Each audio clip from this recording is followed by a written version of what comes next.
سمادی، اے میرے خدا سے میں نے اسی وقت کہا لبیک یا عبدی، اے میرے بندے میں حاضر ہوں۔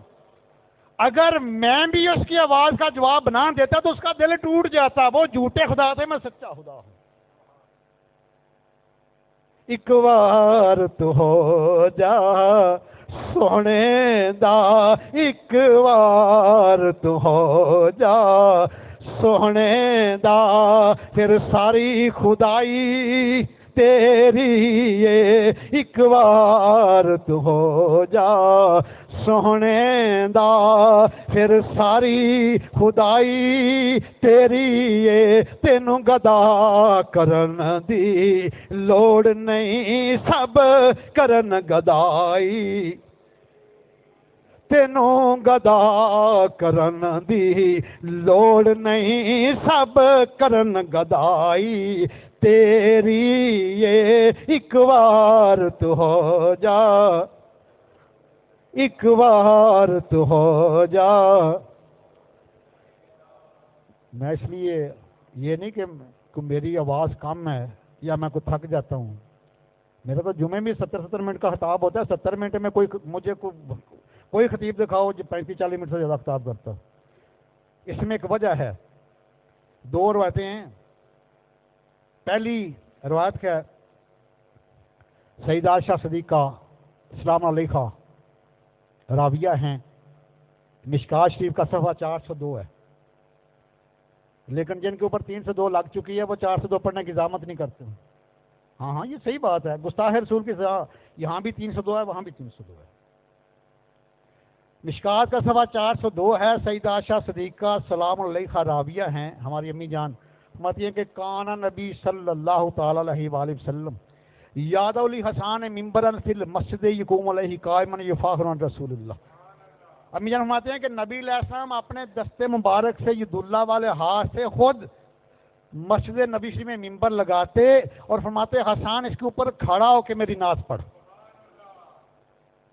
یہ نعت خاں کی عظمت ہے۔ دوسری روایت کہ اس کائنات میں نبی علیہ السلام 3 ہستیوں کے لیے اٹھ کے کھڑے ہو جاتے، اور جن کے لیے محبوبے کے بھی اٹھ کے کھڑے ہو جاتے ہیں وہ کوئی عام ہستیاں نہیں، وہ خاص ہیں۔ پہلی ہستی سیدہ حلیمہ سعدیہ رضی اللہ تعالیٰ عنہ کی ہے، دوسری ہستی سیدہ فاطمہ زہرا السلام علیہا کی ہے، اور تیسری ہستی سیدنا حسان بن ثابت رضی اللہ تعالیٰ عنہ کی ہے۔ یہ درباری نعت خواں ہیں۔ میں اس لیے کہتا ہوں کہ ہو سکتا ہے سرکار کے نعت خواں میں تمہارا نام آ جائے، تمہارا دنیا میں آنے کا مقصد پورا ہو جائے، اس لیے میں کہتا ہوں میرے ساتھ آواز ملایا کرو۔ سیدنا بلال، آج دنیا بڑی باتیں کرتی، دیکھو جی یہ اذان سے پہلے درود و سلام پڑھتے ہیں۔ میں کہتا ہوں کبھی اذان بلالی پڑھو نا، بلال حبشی تو درود و سلام کے علاوہ سرکار کی نعت خوانی بھی کرتے تھے۔ اذان بلالی پڑھ کے دیکھو بلال حبشی کیا کچھ پڑھتے تھے، اور پھر سرکار کی محفلوں کی نقابت کرتے تھے، سرکار کے اعلامیے نشر کرتے تھے، تو کیا مقام ملا؟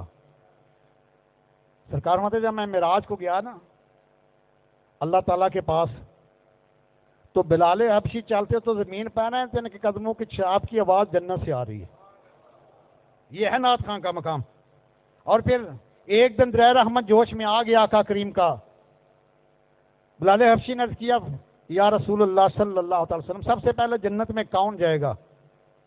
میں بلال، آپ جاؤ گے؟ عرض کیا حضور کیا سب سے پہلے؟ فرمایا ہاں سب سے پہلے تم جنت میں جاؤ گے۔ عرض کیا حضور نبیوں سے پہلے؟ فرمایا ہاں نبیوں سے پہلے۔ میں قربان جاؤں بلال حبشی تیری عظمت پر، سرکار کے نام تیری شان کے اوپر میں قربان ہو جاؤں۔ عرض کیا حضور کیا آپ سے پہلے؟ فرمایا ہاں مجھ سے بھی پہلے جنت میں جاؤ گے۔ عرض کیا بلال حبشی رو پڑے، عرض کیا حضور آپ آقا ہے، میں غلام ہوں، آپ بادشاہ ہے، میں گداگر ہوں، میں نوکر ہوں، میں غلام ہوں۔ فرمایا بلال حبشی سن، اللہ تعالیٰ نے سارے نبیوں پر جنت حرام کر دی جب تک میں جنت میں داخل نہ ہو جاؤں۔ سب سے آگے میں ہوں گا، میرے پیچھے سارے نبی ہوں گے، اور میں سواری پہ سوار ہوں گا، میری سواری کی لگام تیرے ہاتھ میں ہوگی، سب سے پہلے جنت میں تیرے قدم لگیں گے، پھر میری سواری داخل ہوگی۔ میں نے در رسول پہ دل کو جھکا دیا میں نے در رسول پہ دل کو جھکا دیا میرا نصیب میرے نبی نے ہم سے زیادہ کون ہے دنیا میں خوش نصیب ہم کو خدا نے آپ کا ثنا بنا دیا ہم کو خدا نے آپ کا ثنا میں نے در رسول پہ سر کو جھکا میرا نصیب میرے نبی نے اللہ اکبر کبیرہ کیا مقام ہے کیا شان ہے. آئیے ذرا بہاری شریف کی دوسری جلد ہے صفحہ 940 ہے. انہوں نے بہاری کا نام سنا بہاری پڑھتے نہیں ہیں. دوسری جلد ہے صفحہ 940 ہے. سیدنا ابو ہریرہ رضی اللہ عنہ راوی ہے اس حدیث کے. آقا کریم نے فرمایا کہ اللہ تعالیٰ کے کچھ نورانی اور بے اختہ فرشتے ایسے ہیں جو پوری زمین کا چکر لگاتے رہتے ہیں اور ذکر والوں کی محفل کو ڈھونڈتے ہیں. یطوفون کا لفظ ہے. وہ پوری زمین کا طواف کرتے رہتے ہیں چکر لگاتے رہتے ہیں اور مجلس ذکر کو ڈھونڈتے ہیں. جب کوئی مجلس ذکر مل جاتی ہے تو وہاں وہ دوسرے فرشتوں کو آواز دیتے آ جاؤ ہمارا مقصد پورا ہو گیا. میں وہ ان ذاکرین کے اوپر اپنے پروں کا سایہ کر دیتے ہیں اور سنتے ہیں جب محفل ختم ہوتی ہے تو اللہ کی بارگاہ میں جاتے ہیں تو اللہ تعالیٰ تو علیم بذات صدور ہے نا, سینوں کے رازوں کو جاننے والی ذات ہے. اللہ تعالیٰ پوچھتے ہیں فرشتوں جب آئے تھے میرے بندے کیا کر رہے تھے؟ عرض کیا مولا آپ کی تعریف بیان کر رہے تھے آپ کی شان بیان کر رہے تھے. اللہ تعالیٰ فرمائیں گے کیا انہوں نے مجھے دیکھا ہے؟ فرشتے عرض کریں کہ مولا نہیں. میں اگر دیکھ لیں فرمایا میری اور زیادہ صفت و ثنا کریں اور زیادہ شان بیان کریں. تو اللہ تعالیٰ فرماتے ہیں صحیح بخاری کی حدیث ہے دوسری جلد صفحہ 940 ہے مایا فرشتوں گواہ ہو جاؤ انی غفرت لہم میں نے ان سب کو بخش دیا. میں نے ان سب کو حدیث بخاری کی ہے میں نے ان سب کو بخش دیا. فرشتے عرض کرتے ہیں مولا ایک بندہ ان میں ایسا تھا جو تیرا ذکر کرنے بھی نہیں آیا تھا تو نہ ثواب کے لیے آیا تھا. وہ تو گزرا تھا اپنے کسی کام سے تو اسے ویسے ہی دیکھ کے وہ بیٹھ گیا اس کو بھی بخش دیا. فرمایا ہاں اس لیے میرے بندوں کی یہ شان ہے. سنو اللہ تعالیٰ کے محبوب کا فرمایا ہم الجلساء لا یشقی لہم جلیسہم میرے ولیوں کا یہ مقام ہے ان کی صحبت میں رہنے والا بدبخت نہیں رہ سکتا. اگر کوئی بدبخت آئے تو وہ نیک بخت بن جاتا ہے, کوئی شکی آئے تو سعید بن جاتا ہے, جہنمی آئے تو جنتی بن جاتا ہے. مایا کہ ان کے وسیلے سے ان کی صحبت سے ان کی برکت سے میں نے اس کو بھی بخش دیا ہے. تو یہی جماعت اہل سنت کا نعرہ ہے. ہم بھی یہی دنیا کہتے ہیں کہ نبیاں تے ولیاں دے در تے مقبول دعاواں ہوندیاں نے نبیاں تے ولیاں دے در تے مقبول دعاواں ہوندیاں نے ہڑ وگ دے نے جد عشقاں دے ہڑ وگ دے نے جد عشقاں دے پھر معاف خطاواں ہوندیاں نے. میرے آقا کریم کا تو ہر غلام ہی بے مثل و بے مثال ہے. ملک شام سے ایک مقروض مسلمان آیا مدینہ المنورہ. سیدنا صدیق اکبر رضی اللہ تعالیٰ عنہ کا دور خلافت ہے اور نبیوں کے بعد سب سے زیادہ کسی کا مقام ہے وہ سیدنا صدیق اکبر رضی اللہ تعالیٰ عنہ کی ذات کا ہے. یہ یاد رکھنا. آپ کے پاس آیا عرض کیا حضور آپ امیر بھی ہیں اور میر بھی ہیں. امیر خلیفہ ہیں اور دوسرا میر آپ ریچ مین ہیں. تو میں مقروض ہوں ملک شام کے ساتھ ایک گاؤں ہے وہاں سے آیا ہوں. تو سیدنا ابوبکر صدیق وہ بندہ کہتا ہے مجھے اندر لے گئے کاشن ہے خلافت میں. تو میں دیکھ کر حیران ہو گیا خلیفت تو رسول ہے تو اندر چارپائی بھی نہیں ہے. کھجور کی چٹائیاں بچھی ہیں وہ بھی جگہ جگہ سے پھٹی ہیں. لیکن ناموس رسالت کا پہرا دیتے ہیں. اور بدبختو تم ایئر کنڈیشن کمروں میں سو کر، ایئر کنڈیشن دفتروں میں بیٹھ کر، ایئر کنڈیشن گاڑیوں میں بیٹھ کر، اس اسلامی جمہوریہ پاکستان کا پیسہ کھا کر، درجن نعمتیں کھا کر بھی بدبختو سرکار کے ناموس کے اوپر ڈاکہ ڈالتے. تمہیں شرم نہیں آتی؟ وہ بندہ کہتا ہے میں نے دیکھا کہ خلیفۃ رسول کے کاشیانہ میں چار پائی بھی نہیں ہے، چٹائیاں کھجور کی بچھی ہیں وہ بھی جگہ جگہ سے پھٹی ہیں. تو خلیفہ تو رسول نے، سید صدیق اکبر نے مجھے بتایا کہ تمہیں بات بڑی عجیب نہ بتاؤں، 3 دن ہو گئے ہیں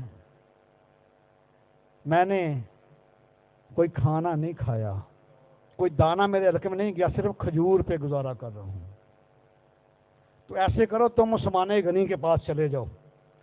عرض کیا حضور مجھے تو بہت زیادہ رقم کی ضرورت ہے. اسے تقریباً 3000 اشرفیاں چاہیے تھی. تو فرمایا جاؤ جہاں تمہاری سوچ کا اختتام ہوتا ہے نا، وہاں سے عثمان غنی رضی اللہ تعالیٰ کی سخاوت کا آغاز ہوتا ہے. عرض کیا حضور آپ کا نام لوں کہ آپ نے بھیجا؟ فرمایا میرا نام نہ لینا، وہ عثمان غنی ہیں، وہ ٹٹول کے نہیں دیتے، ان میں سخاوت بھی ہے، نرمی بھی ہے، حیا بھی ہے، وہ ٹٹول کے نہیں دیتے. فرمایا کہ اگر اللہ ہمیں ٹٹول کے دے تو ہمارا کیا بنے؟ آج کوئی مانگنے والا آئے تو ہم 70 سوال کرتے ہیں. یہ بھائی مسجد والے حضرات بھی آ رہے ہیں، ذرا ہاتھ ان کی طرف اور توجہ میری طرف. میں کہ اگر اللہ تعالیٰ ٹٹول کے دے تو ہمارا کیا بنے گا؟ فرمایا جاؤ تم. وہ بندہ کہتا ہے میں گیا تو اندر سے عثمان غنی رضی اللہ تعالیٰ عنہ گھر والوں کو ڈانٹ رہے ہیں کہ تم دودھ میں شہد ملا کے پیتے ہو، دودھ بھی میٹھا شہد بھی میٹھا. وہ بندہ کہتا ہے میں حیران ہو گئی، یہ تو دودھ میں شہد ملانے سے ڈانٹ رہا ہے تو مجھے کیا دے گا؟ کہتا ہے میں باہر کھڑا رہا، تھوڑی دیر بعد آئے تو میں بھائی مجھے معاف کر دینا، ذرا دیر ہو گئی ہے. بڑا پانا یہ آپ کا، جتنا قد بڑا تھا اتنا ظرف بھی بڑا تھا. مایا کیسے آئے ہو؟ عرض کیا حضور میں آپ کے محبوب کریم کا غلام ہوں، تو ملک شام کے ساتھ ایک گاؤں سے آیا ہوں، مقروض ہوں، کاروبار کیا ہے، گھاٹا پڑا تو مقروض ہو گیا ہوں، تو مدد کے لیے آیا ہوں. فرمایا بیٹھ جاؤ. میں بیٹھ گیا تو آپ نے دودھ میں شہد ملا کے مجھے دیا، میں نے پیا. میں نے اس کی حضور اندر تو آپ ڈانٹ رہے تھے گھر والوں کو. فرمایا کہ اللہ تعالیٰ نے مجھے مال و دولت سے نوازا ہے، اس کا مطلب یہ نہیں کہ میرے گھر والے ہی عیش کرتے رہیں، بلکہ میں نے اللہ کے محبوب کی امت کی خدمت کرنی ہے. اللہ اکبر کبیرہ. اس کے بعد فرماتا ہے کہ ابھی میں نے دودھ پیا شہد والا تو ساتھ کھجوروں کا حلوہ شریف آ گیا، وہ بھی کھایا. میں کہ میرا تھوڑا سا صبر جمع، لیکن مجھے یہ نہیں پتا تھا کہ اتنے بڑے یہ سخی ہیں. کہتے ہیں تھوڑی دیر بعد آپ آئے، غلام کو آواز دی، وہ اونٹ لے کر آئے. مجھے کہا کہ اس اونٹ کے اوپر میں نے تمہارے لیے اور تمہارے گھر والوں کے لیے کپڑے بھی رکھ دیے ہیں، تمہارے لیے اور تمہارے گھر والوں کے لیے کھانا بھی رکھ دیا ہے، اور 6000 اشرفیاں بھی رکھ دی ہیں. وہ بندہ کہتا ہے میری ہچکیاں نکل گئی، بہ نکلا، مجھے تو 3000 اشرف چاہیے تھی. تو میں نے کیا حضور آپ نے میری سوچ سے مجھے زیادہ نوازا ہے. فرمایا تم پیدل آئے ہو نا، یہ اونٹ لے جاؤ. عرض کیا حضور میں اونٹ دینے کیسے آؤں گا؟ فرمایا دینے کے لیے تو دیا ہی نہیں، یہ تحفہ دیا، جاؤ لے جاؤ میری طرف سے.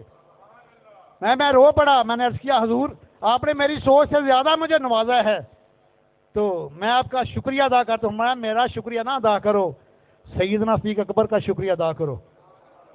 عرض کیا حضور میں نے تو بتایا نہیں. فرمایا اس بات کو رہنے دو، یہ اللہ تعالیٰ اس کے بندوں کے درمیان راز ہوتے ہیں. اللہ اکبر کبیرہ. تو حضور بڑے عظیم اللہ کے محبوب کے امت کے ولی حضور باجی بستامی رحمہ اللہ، دیکھو غفلت سے کیسے بچا جاتا ہے. آپ کے والد ابھی چھوٹے سے تھے، آپ کے والد نے کہا آپ کی والدہ کو کہ میرے بیٹے کو دین کا عالم بنانا اور اللہ کا ولی بنانا. ابھی چھوٹے تھے چند سال کے تو باپ فوت ہو گئے. دنیا والوں جب باپ فوت ہوتا ہے تو اندھیرا چھا جاتا ہے. یہ ان سے پوچھے جن کے باپ نہیں ہیں، اس کے لیے پوری کائنات تاریک ہو جاتی ہے. بچپن میں حضور باجی بستامی یتیم ہو گئے. امی جان نے لوگوں کے گھروں میں کام کرنا شروع کر دیا.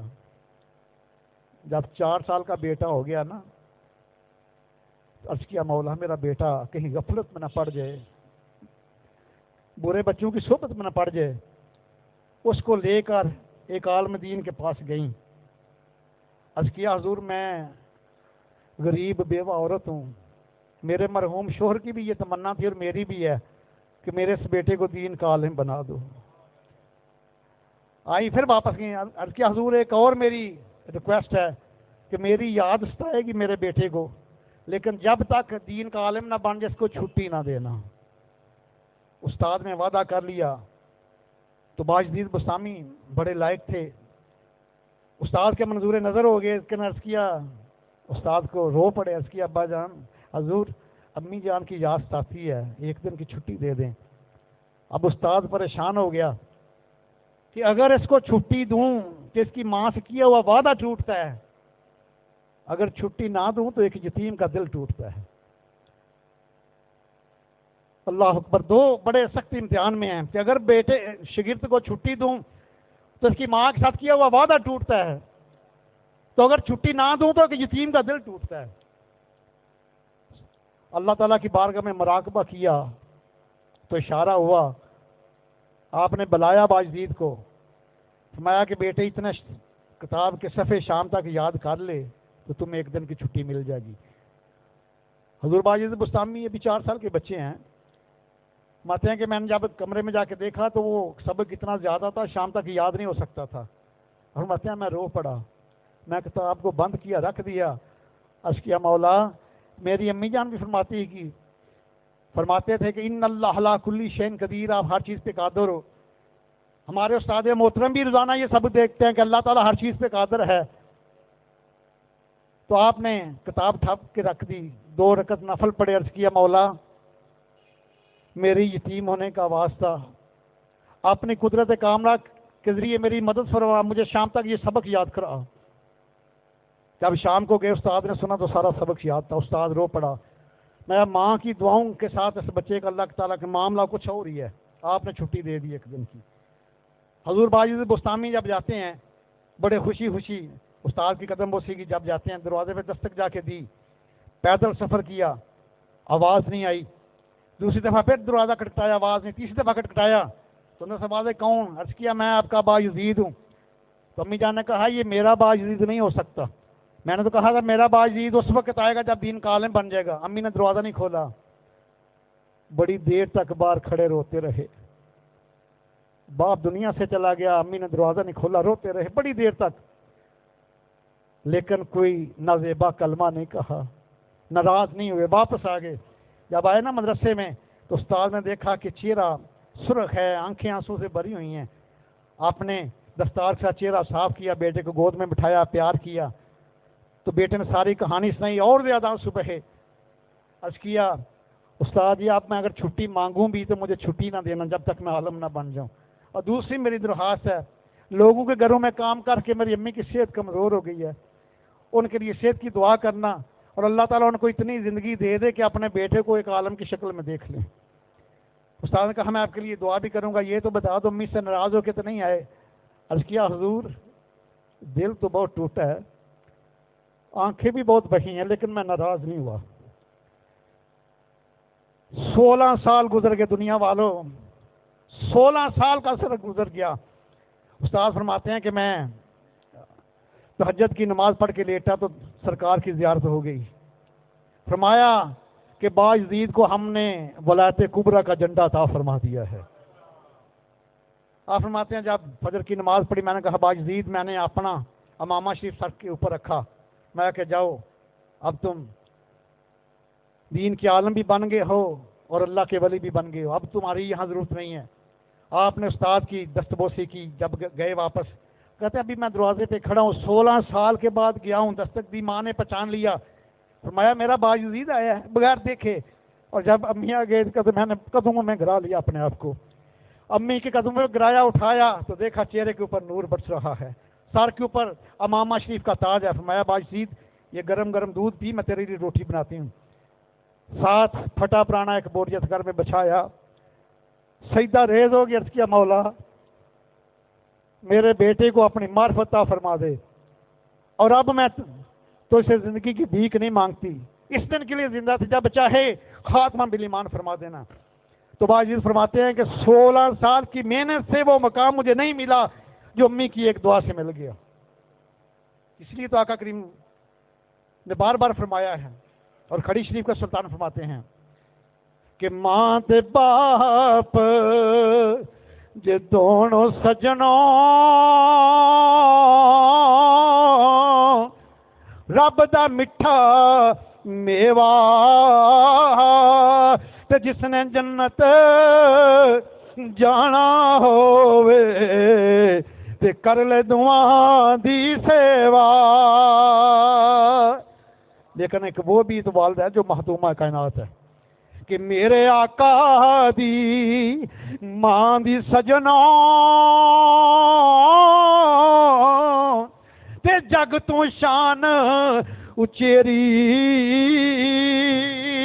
تے کملی والے دی ماں دا صدقہ تے ربا بخش دیویں ماں میری.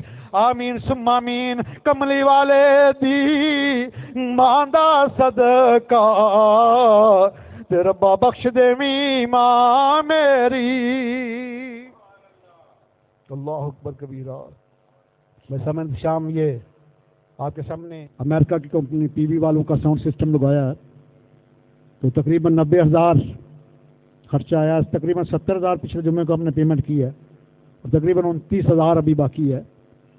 تو آئیں ذرا اپنے مرحوم والدین کی طرف سے, کیونکہ ان کو ماشاءاللہ آئیں, جلدی آئیں بھائی, آگے آئیں ذرا. علی رضا صاحب اتنا جلدی کریں بھائی, کیونکہ جب تک یہ سسٹم رہے گا صاف آواز لوگ کانوں میں پہنچے گی تو یہ آپ کے والدین کے ماشاءاللہ جزاکم اللہ. بھائی صحیح صاحب, اللہ تعالیٰ ان کے ایمان میں رزق میں اضافہ عطا فرمائے. ماشاءاللہ جی ان کے دادی اور دادا جان کی طرف سے اللہ تعالیٰ ان کی قبروں کو جنت کے باغوں باغ. جلدی کریں بھائی, یہ 29,000 روپے ایک بندہ بھی دے سکتا ہے. اپنے گھر کا سرکٹ جلانے کے ہم کیا کچھ کرتے ہیں, 2-4 مہمان آئیں تو 5-10 ہزار روپیہ لگ جاتا ہے. تو یہ تو فار ایور ہے کہ جب تک یہ سلسلہ رہے گا آپ کو بھی ثواب ملے گا.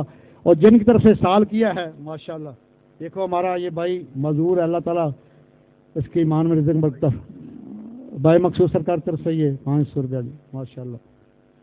حاجی محمد زبیر صاحب, اللہ تعالیٰ ان کے والدین قبروں کی جنت کے باغوں میں باغ بنائے اور ان کو صحت عاجلہ کاملہ عطا فرمائے. یہ جلدی کرے. اور ساتھ میں اس کو اپنے بیان کو وائنڈ اپ کروں کہ غفلت کی تباہی کے اوپر میں بات کر رہا تھا. غفلت کی تباہی, اسی نسبت سے میں نے آپ کے سامنے 13واں پارہ سورہ الرعد کی آیت نمبر 28 کا جز تلاوت کیا کہ الا بذکر اللہ تطمئن القلوب. Beware in remembrance of Allah alone is the satisfaction of hearts. دنیا والوں آگاہ ہو جو خبردار, ان دل کو سکون ملتا ہے تو اللہ تعالیٰ کے ذکر سے ملتا ہے, اس کی یاد سے ملتا ہے. تو یہ جو غفلت کی تباہی ہے اس کی وجہ کیا ہے؟ یہ پیٹ بھر کے کھانا, یہ غفلت کی تباہی کی پہلی سیڑھی ہے اور اس کا پرہیز اس کی علاج ہے. امام غزالی رحمہ اللہ نے بڑے کمال کی بات فرمایا. فرماتے ہیں کہ یہ اللہ تعالیٰ کی یاد سے غفلت اور گناہوں کی کثرت, اس کی وجہ ہے پیٹ اور شرمگاہ کی خواہش. اور آگے آپ فرماتے ہیں کہ یہ شرمگاہ کی خواہش کا تعلق بھی, پیٹ کی خواہش کا تعلق بھی شرمگاہ سے ہے. اگر بندہ کم کھائے اور بھوکا رہے تو دونوں بیماریوں سے شفا یاب ہو سکتا ہے. اور اسی لیے میرے کریم آقا علیہ الصلوۃ والسلام کا فرمان ذیشان ہے مسلم بخاری دونوں کتابوں میں اور بخاری شریف کی دوسری صفحہ 812 کے اوپر نبی علیہ الصلوۃ والسلام نے اس کا علاج بتایا. قال رسول اللہ صلی اللہ تعالی علیہ وسلم ادیمو کارا بابل جنت بالجو. اے لوگو, جنت کا دروازہ کھٹکھٹانا ہے تو بھوک کے ساتھ کھٹکھٹاؤ. یہ بسیار ہوری جو ہے یہ غفلت ہے, اللہ کی یاد سے غافل کر دیتی ہے. تو یہ جب آقا علیہ الصلوۃ والسلام آئے نا مکہ سے مدینہ ہجرت کر کے, تو صحابہ کی جماعت بھی ساتھ ہی تھی. حکیم نے آ کے ڈیرے لگا لیے کہ کیونکہ یہ ایک فطرت کا پروسیس ہے کہ جب بندہ مائگریٹ کرتا ہے تو اس کو پیٹ کی بیماریاں لگتی ہیں. اس نے کہا نئے نئے مہاجر آئے ہیں, چلو میں بھی حکمت کی دکان ڈالوں گا, میرے روزی کا سلسلہ چلے گا. کافی دن گزرے تو کوئی مہاجر صحابی بیمار نہیں ہوا. وہ حکیم چلتا چلتا میرے آقا کریم کی بارگاہ میں آیا تو عرض کیا کہ کیا وجہ ہے کہ کوئی آپ کا ساتھی بیمار نہیں ہوا؟ حالانکہ ہونا چاہیے، یہ عام دنیا میں یہ دستور ہے، رواج ہے. تو آقا علیہ السلام اس وقت جو بات فرمائی وہ سنہری روح کے ساتھ لکھنے کے قابل ہے. قال رسول اللہ صلی اللہ تعالی وسلم نحن قوم لا ناکل حتی نجوع، ہم وہ قوم ہیں اس وقت تک کھاتے نہیں جب تک بھوک نہ ہو. اور یہ طب کا سنہری اصول ہے. آج بھی غفلت کی تباہی سے بچنا ہے تو سرکار نے نسخہ بتایا، فرمایا کہ اس پیٹ کے معدے کے 3 حصے کر لو، ایک کھانے کے لیے، ایک پینے کے لیے، ایک سانس لینے کے لیے. اتنا نہ کھا لینا کہ سانس لینا مشکل ہو، جو اللہ کی یاد سے غافل ہو، جو دنیا میں آنے کا مقصد ہی ختم ہو جائے. کیونکہ کوئی درخت اس وقت تک کاٹا نہیں جاتا جب تک اللہ کی یاد سے غافل نہ ہو. کسی جانور کو اس وقت تک تکبیر نہیں پڑتی جب تک اللہ کے ذکر سے غافل نہ ہو. کوئی پرندہ شکاری کے جال میں نہیں پھنستا جب تک اللہ کے ذکر سے غافل نہ ہو. تو آج یہ جو سرکار نے فرمایا ہے کہ ادیم کالا باب الجنت بالجو، یہ نسخہ کیمیا ہے، صحیح بخاری کی حدیث ہے کہ جنت کا دروازہ کھٹکھٹانا ہے، جنت کا وار سے بڑھنا ہے تو پھر بسیار خوری چھوڑنی پڑے گی. اللہ کے گھر میں بیٹھ کر سرکار کی محفل میں بیٹھ کر عہد کرو یا الہی آج کے بعد ہم بھی بسیار خوری نہیں کریں گے اور کم کھائیں گے اور اپنے معدے کو غفلت سے بچائیں گے. وعدہ ہے بھائی؟ یا رب مصطفیٰ استقامت کی دور عطا فرما. آمین ثم آمین. وما علینا الا البلاغ.